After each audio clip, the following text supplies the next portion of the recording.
Kaya po andito tayo ngayon, maisog. Ang asawa ko po ay Bisaya, ang maisog daw ay matapang. Sa amin naman po, mayroon pong tawag ang matapang sa amin. Yan po ang tinatawag nilang matubag. Kaya po ang mga kasama ko ngayon dito, ang karamihan sa leader, matubag po. Kaya pinapakilala ko po sa inyo na andito po kami. Alam po ninyo, isa pong ITAL leader. Malaki po ang amin nadadanasan sa panahon na ito.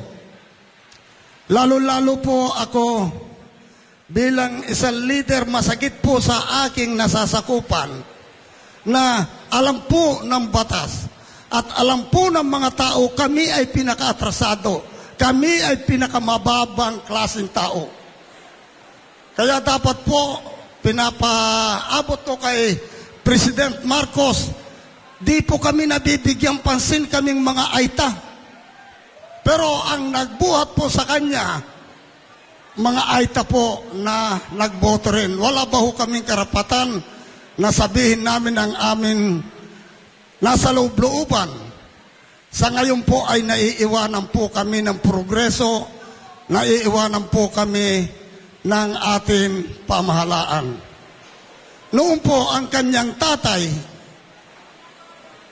talagang maayos po ang kanyang pamumuno. Kung hindi lang po pumutok ang bulkan, alos mayaman na po ang mga aita. Pero ngayon po, nakita ko talaga na wala pong, hindi man siya nakakuha doon sa kahit konting bakas ng kanyang tatay. Kaya alam po ninyo, yan po ang aking iniisip. Samantala pong itong nakaraan na eleksyon, hindi ko po alam kung pareho-parehos tayo nabudol. Ako po ay isang leader, lahat ng mga aita, kinampanya ko para sa kay BBM. Pero ngayon po, nakikita ko na pangalan man ng isang aita, walang dumarating na progreso sa amin. Mabuti po si Tatay Digong. Si Tatay Digong, ako po ay nakapunta. Ako po ay inimbitan niya sa kanyang opisina, kaya mamaya po, mahintay natin siya. Ang aking pamumuno po ay hindi lang ngayon, panahon pa rin ni Tatay Digong o yung mga ibang presidente. Nakita ko po kay Tatay Digong, hindi po niya ako kinahiya na isang leader, inikot po niya ako doon sa PACC. Yung kanya pong mga bodyguard, dinala po ako.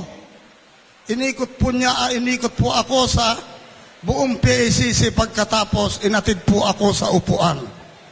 Ganun po ang pagkilala ni Tatay Digong, wala po siyang pinipili, na wala siyang tinatangi sa atin lahat. Kaya alam po ninyo, sabi ko, si Tatay Digong, dapat sana po kung hindi lang nalilipas yung posisyon, hindi lang po nalilipas yung mga term nila, dapat manatili si Tatay Digong kung maaari lang sana.